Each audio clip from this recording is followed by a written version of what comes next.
How can we have a breakthrough in our love lives as sensitive people? There are certain pieces of advice that are out there for love and relationships, but they really work for logically oriented people, not people who are sensitive. One popular piece of advice is to be vulnerable. This is excellent advice for a logically driven person, for the lawyer, for the accountant, for the person who's at a high level of government or they're a politician. Being vulnerable in your personal relationships, excellent advice. Excellent.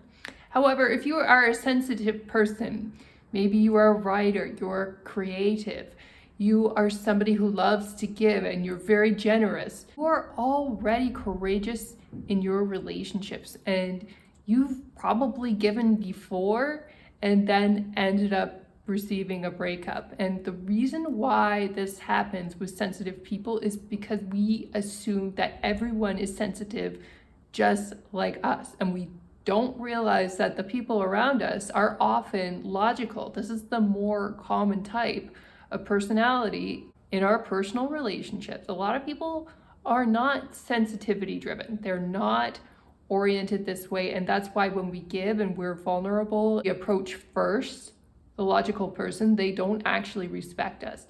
They don't respond well. They just take for granted anything that's given to them, right?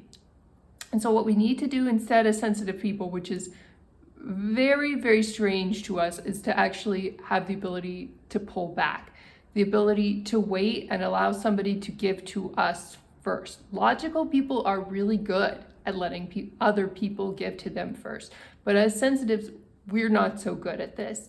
We need to work on that ability in our relationships. And when we work on that ability and we're a little bit more patient in looking for that breakthrough in our love lives, that's when we're more likely to have it. Ironically, we don't get the breakthrough when we're really chasing relationships. We're putting our hearts on our sleeves and we're really being vulnerable and giving up front. We're paying for the meals.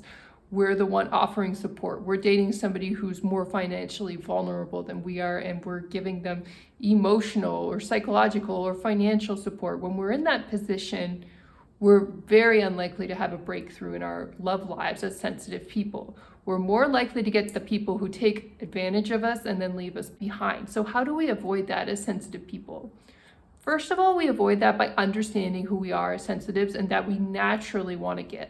And when we understand that about ourselves, that we have high levels of empathy, that we're really good at listening and being vulnerable, it's okay to pull back and let others approach us with their vulnerability, to approach us with their sensitivity. When they're normally more of a logical person, let them come to you and bring you their life stories. I mean, this is a win-win for any sensitive who is in relationship with a logical person. And let's face it, most sensitive people should assume, if you're sensitive, that most people around you are logical. And so these rules will apply. Allow people to give to you first and to show their love and their pursuit of you first. And that way you're going to win and get a breakthrough on your love life. However, there is a caveat here. You do have to make yourself available in some way. So you can't just expect people to come to you and not put yourself out there in any way and hide in your home and watch TV.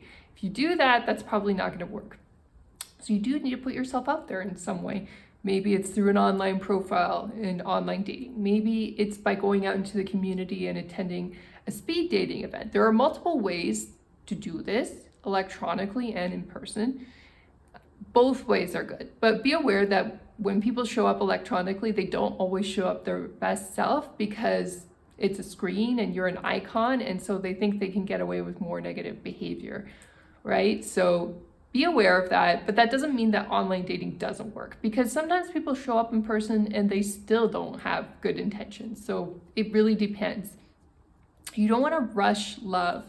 If you're going to have a real breakthrough, it requires patience. The more patient and the more slow you are, the more likely you're going to develop something good quickly. Ironically, even though it seems so anti-intuitive, even though all the coaches and all of the relationship therapists out there will tell you, hurry up to find love, stop procrastinating on it. And yes, we shouldn't be at home watching TV, but we also shouldn't be in such a hurry to have this breakthrough.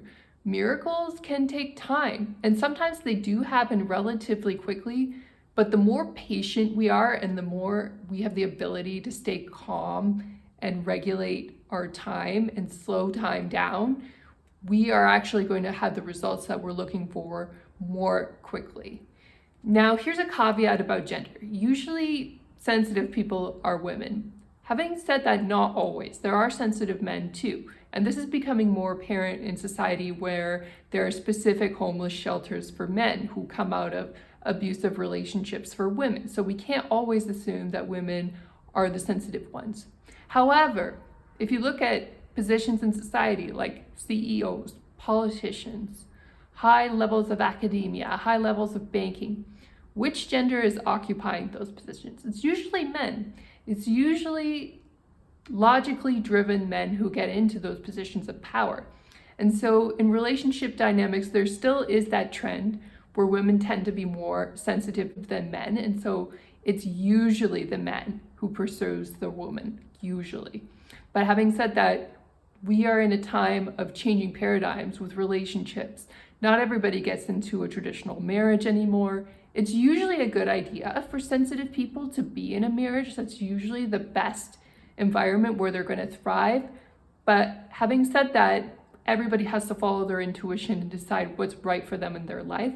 And then the caveat is that is if you go outside tradition and you do something different, as a sensitive person, you have to take 100% responsibility for that. If you decide to move in with somebody and you don't have a ring on your finger, the consequences of that could be severe financially, emotionally, and even physically can sometimes be a problem. It's shown up in the statistics where people study what happens to couples long-term who live together versus get married, that the health of the couple goes down when they don't have that marriage holding them together.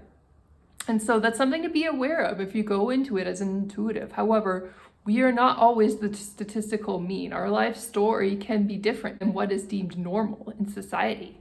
Okay, so it's really up to you to decide what's right for your life. But veer on the side of caution, veer on the side of being careful with your time and resources, because when you're cautious and you're careful, you're more likely to have a good life because you're practicing self-discipline.